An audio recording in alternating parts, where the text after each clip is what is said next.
Guess who's back in the house? I hope that you guys are having a wonderful Tuesday. Today is Pose Tuesday. I literally ran out of work early to get home to watch today's episode. Today's episode was extremely emotional.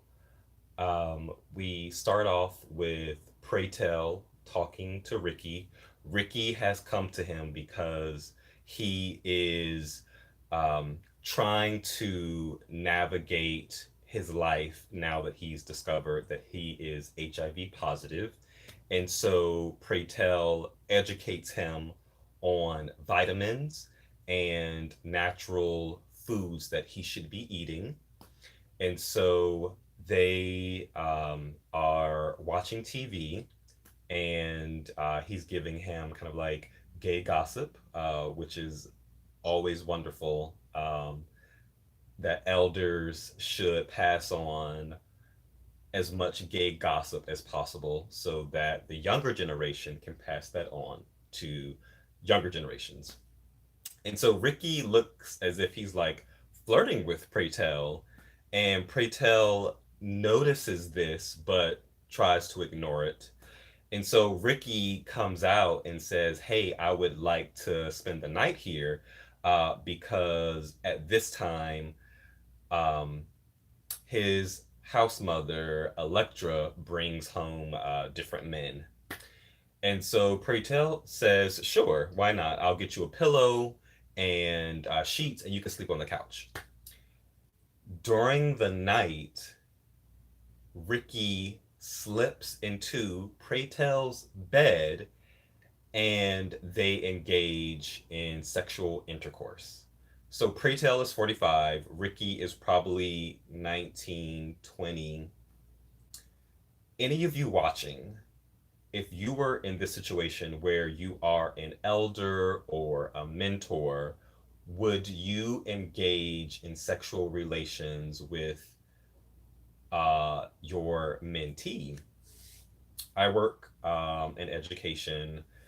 I am a teaching artist and I teach young adults how to be better writers. I do that part time. Full time, I work in social media.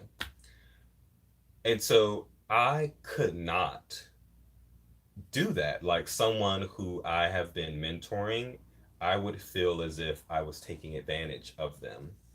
But Pray Tell, in his mindset, he's an older man.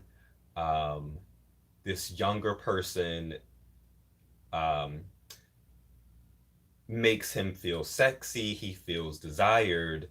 And so he goes against his moral code and sleeps with Ricky. And so I think he has really put himself in an unfortunate situation because he is ruining his relationship with Blanca. And so in the next scene, Angel is in bed with Poppy.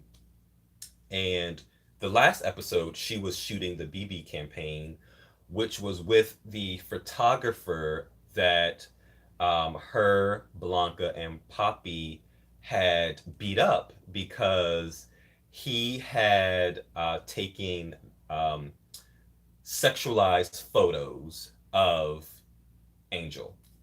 And so Poppy had, of course, left. And so he asked about the photographer.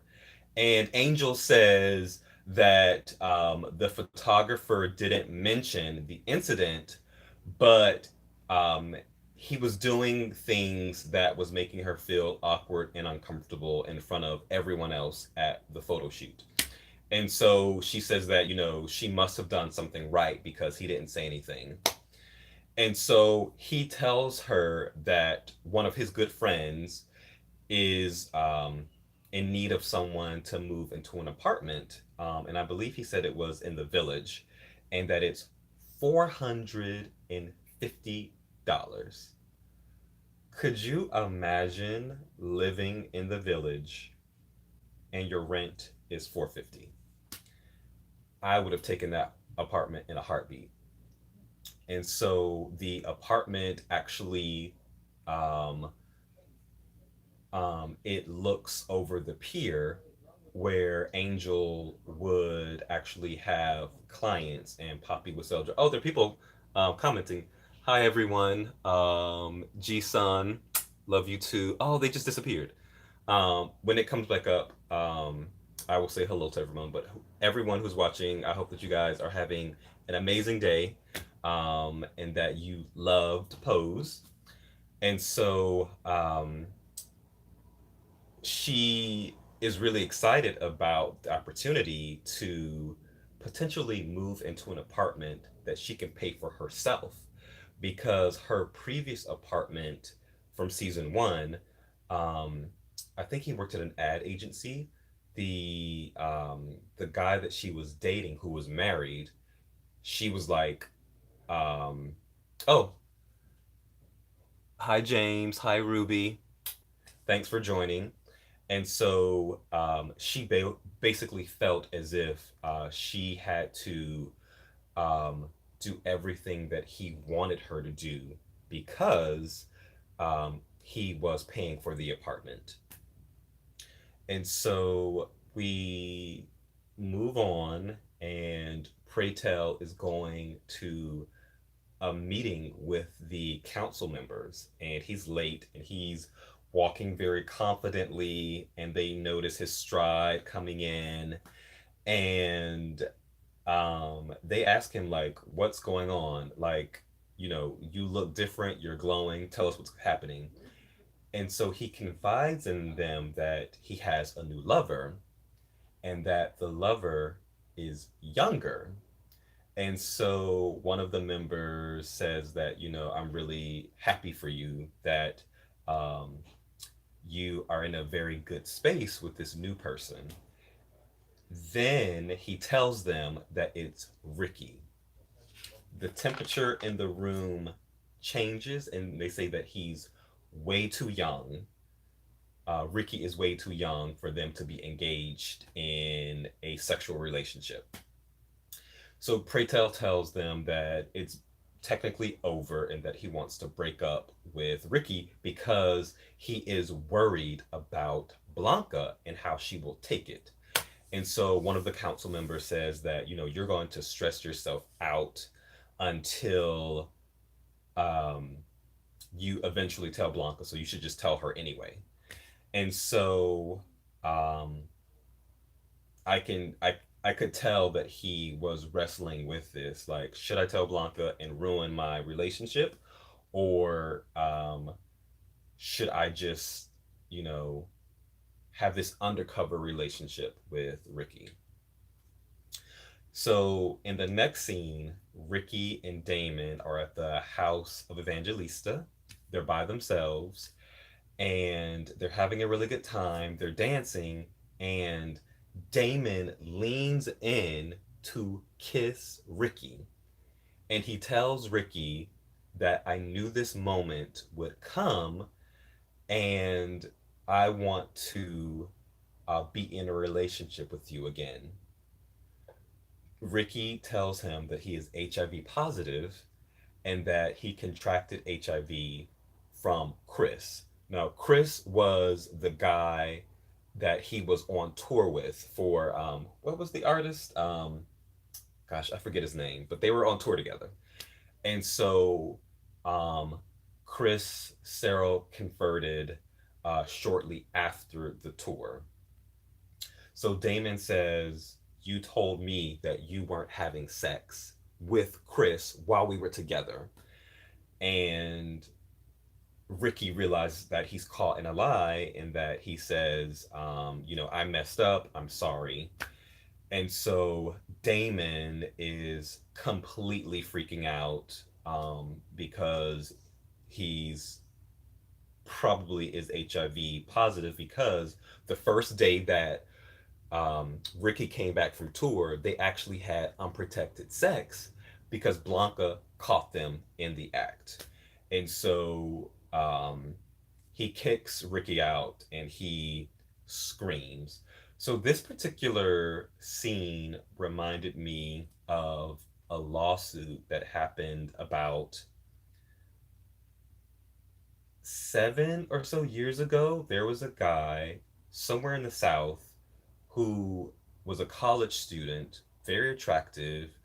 I believe he was on the football team, and he was having unprotected sex with multiple people, and he was positive. Somehow, all of these people found out that one, that they had contracted HIV from this guy, and that um, he wasn't upfront about his HIV status. And so they contacted a lawyer, and they went to trial, and he was sent to jail. And in the news, there have been a number of stories, not only with gay men, but with straight men, about the criminalization of HIV. And so I know I say this every episode, but I love the conversations that are coming up about HIV with Pose, because not enough people of color who are young are having conversations about HIV, HIV stigma, the criminalization of HIV. And so um, I really enjoy this particular storyline, and it's really important. Oh, this screen went fuzzy for a second. Oh, that's weird. Why is it doing that? There we go.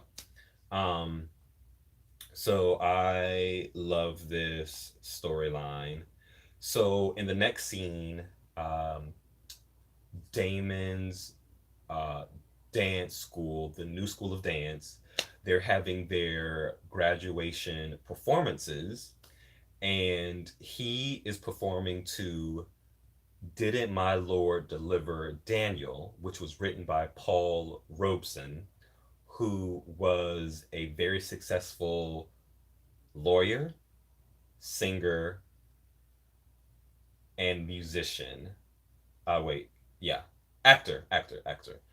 And I before this, I actually didn't know that Paul had written the song, because this song is performed in one of my favorite dance performances of all time, which is Revelations by the Alvin Ailey Dance uh, organization group. And if you have not seen Revelations, please see it. It is wonderful. And so he's performing. He gets a standing ovation from the crowd. His entire family is there with Electra and Lulu. And so afterwards, there is a gathering at the house of Evangelista, and everyone wants Damon to give a speech. During his speech, Angel is drunk off of wine, and basically is telling him that he is selfish and he's not going to have a long career as a dancer. Things go left. Basically, he tells Blanca and everyone else that Angel is addicted to cocaine, which explains her behavior. And she is upset, but she denies it. But then Lulu says, "No, you're actually doing cocaine. I caught you yesterday." And so everyone gets into a fight. And so Damon then exposes Ricky for being HIV positive, and he tells Blanca and everyone else there that Preytel knew about this. Blanca is pissed that he has kept this information from her, because she knows the sexual relationship between her son and Ricky. And so he then tells everyone that Preytel is in a sexual relationship with Ricky. All hell breaks loose in the house of Evangelista. And I was kind of shocked by this scene. I wasn't expecting it at all, because we go from this moment where The first house member has graduated with a degree. This moment of excitement and accomplishment to everyone at the party fighting. And Electra has some of the best moments in this scene. At one point, Lulu is like, I'm leaving, and Electra says, no, it just got good. And then before Preytel storms out, Electra says, um, you were lying down when you should be standing up. I'm going to text that to all of my ex boyfriends right after this live. Um, and so fast forward, we are at a ball, and all of the house members, Little Poppy, Angel, Blanca, are talking when Damon approaches them, and he is upset that Blanca has not kicked Angel out of the house. And so Angel and Damon are kind of like going at it, and so he leaves the conversation and then storms Butch Queen Vogue category. Um, he whoever his coach was taught him um, beautiful kind of like old wave Vogue, and I loved it. He looked polished. I love when he did kind of like the position when he was like on his head, holding his body up. That was gorgeous. And so he wins the category and kind of like goes to the dressing room area. And this woman introduces herself. Her name is Tori, and she says that she works with Malcolm McLaren, who he's a visual artist, he's a musician, and at one point he was the manager for the band the Sex Pistols, which they were like a punk rock band. And so she wants to talk to him about some type of opportunity with Malcolm, which is amazing. And so um, fast forward, Blanca um, realizes that Pretel is outside, so she goes outside to confront him. And they're arguing about Prey sleeping with Ricky, and Prey basically tells her that I think that she's jealous that this younger man has found him desirable and wanted to sleep with him, and that for the past 2 years she has allowed her sex drive to go dry, as he says. And she makes a very powerful statement that he doesn't know what it's like to be a woman who is HIV positive. She says that, with gay men, they, during this time, they really understood what it meant to be HIV positive. And straight men don't, during this time, believe that HIV could be contracted from office furniture, saliva, cloth. A lot of people who they were discovered that they were positive and they worked at a particular facility, everything that they touched at those facilities was burned, which is very sad. Um, and so the conversation ends with Preytel saying that he never wanted to hurt anyone, especially Blanca. And so Preytel, the ball has ended. He goes home. He's in a drunk stupor. Ricky comes in, and Ricky helps him um, into bed. And Preytel tells him something that I actually really love. He says that I'm a black gay man who is dying from HIV, and I'm trying to figure out how to live. Everybody in the world wants me dead. Um, I don't know. I look kind of like all of the characters on TV before this, before Pose, who were black and gay have ever said something that has actually identified their race, their sexuality, um, and also talked about HIV and AIDS.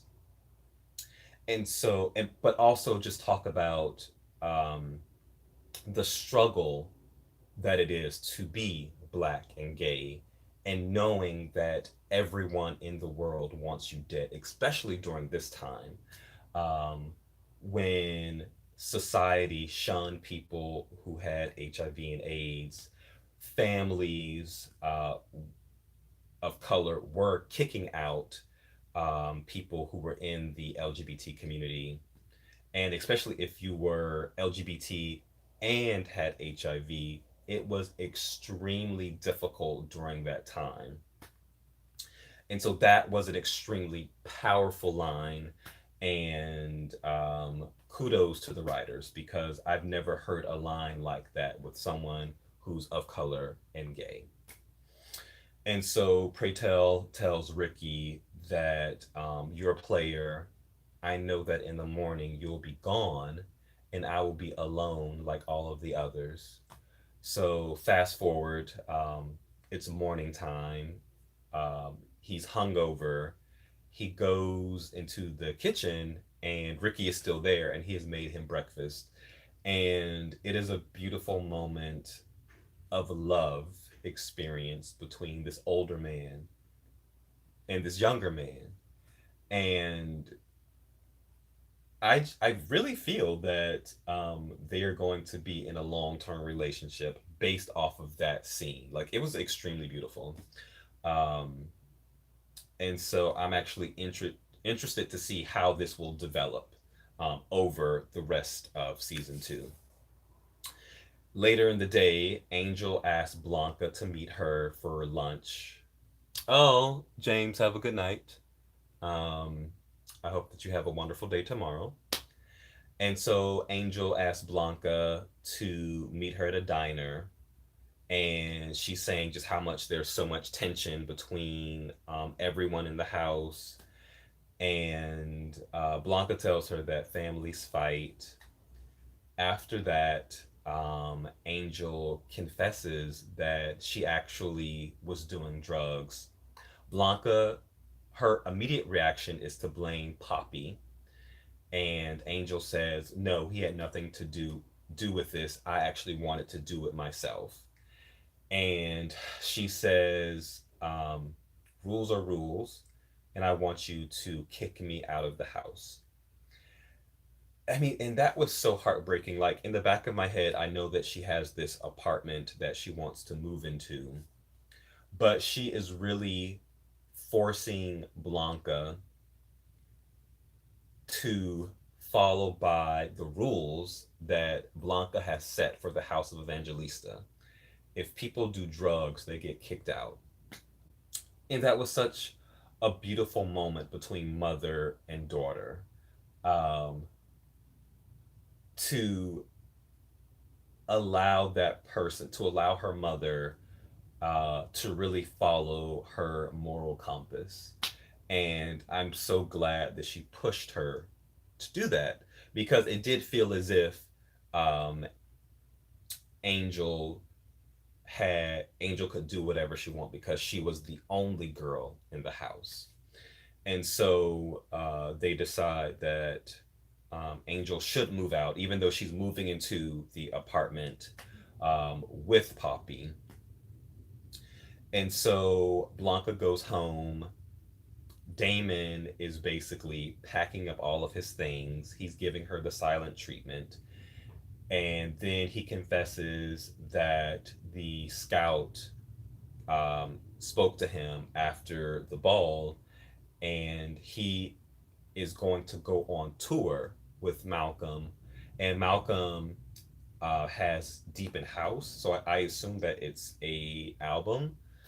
Um, and he's going on tour, but in Europe. And so Damon tells Blanca, I don't think I'm going to do the tour. And she says that, for the past year, you've been working extremely hard at the new school of dance and that you've learned so many techniques, and that now is the time to go into the world and show everyone how talented you are. And he's still kind of like hesitant, like, I don't know, I'm going to be away from home. And she tells him something that's so beautiful. How many of us get the opportunity to do what we love? And so everyone needs to hear that and to be reminded, especially kind of like creative people, that your art is what makes you wake up in the morning. It's what you think about before you go to bed. And so, all artists, please do what you love. And if you get the opportunity to get paid to do it, there should be no hesitation. Do it. I recently transitioned jobs. I was really stuck in a job that paid very well, but it left me drained when I got home. And I was able to transition into a new job that allows me to write when I get home because I'm not exhausted. I love my coworkers. I love what I do. And so, to all of you that are watching, please do what you love. And so Electra invites Blanca to the club where she works as a dominatrix, and they're having a conversation about all of Blanca's kids leaving her home, and she's really upset by this. And they have a great conversation, and I really love seeing this side of Electra, the more nurturing side, because Blanca still is her daughter. And she tells her, if you choose to be a mother, you choose to shape the world. And gosh, just such a powerful statement. And um, Blanca really thanks her for that. And they actually hug, and it was such a beautiful moment between mother and daughter, and knowing their history. And so um, we then see kind of like little scenes of of everyone kind of like leaving Blanca, and it is so difficult to watch. And in the end, she is eating alone, probably for the first time in like 2 years, and she breaks down crying. And so at the end of the episode, we're left with a quote, and the quote is, love does not begin and end the way we seem to think it does. Love is a battle, love is a war, love is a growing up. And it's a quote by James Baldwin. James Baldwin is one of my mentors in my head. Um, he has a short story called Sonny's Blues, and it is one of the best pieces of literature that you will ever read. If you haven't read it, please read it. It's a short read. I think it's all of like 40 pages. Every word is deliberate, every word is intentional, and it's the story between between two brothers. One is a musician.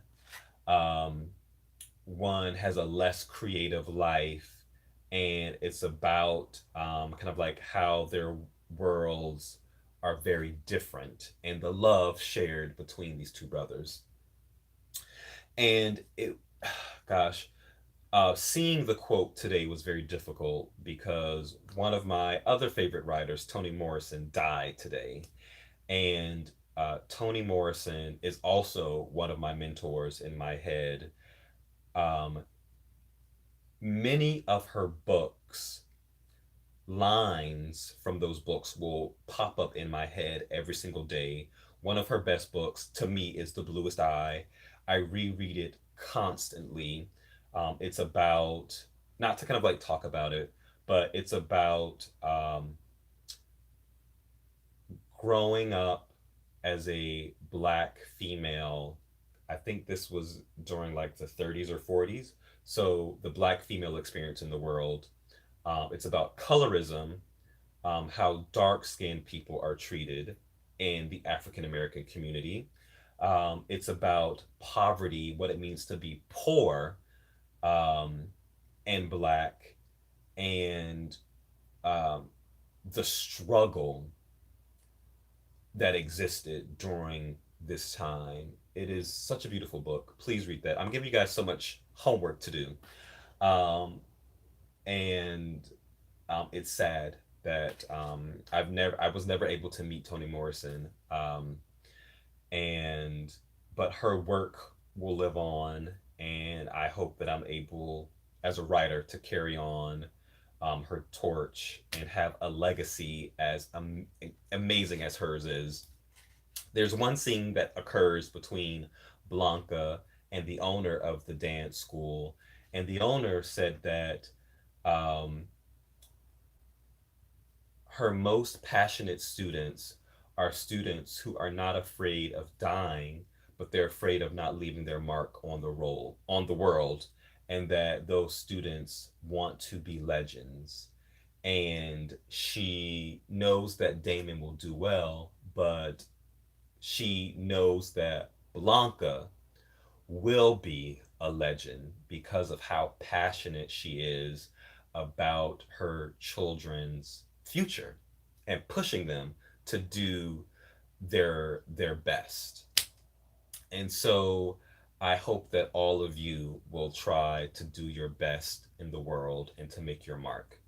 And so that concludes this review. I really want to know what you guys think of this episode. What do you think about the relationship between Pray Tell and Ricky? Do you think Pray Tell crossed the line that he should not have because of the dynamics of their relationship? What do you think about Blanca having the double standard between the rest of her children and Angel? Um, do you think Ricky and Pratel's relationship will last? How do you feel about Blanca now that she's alone um, in the house of Evangelista? I hope that you guys have beautiful days until next Tuesday. Um, have a great day. Oh, people are commenting. Well, Ruby says, "Wow, nice look, Santa Ana." I'm very close to Santa Ana. Oh, they just disappeared. I believe that James was saying good night. I hope that you all have a good night. Until next time, besos.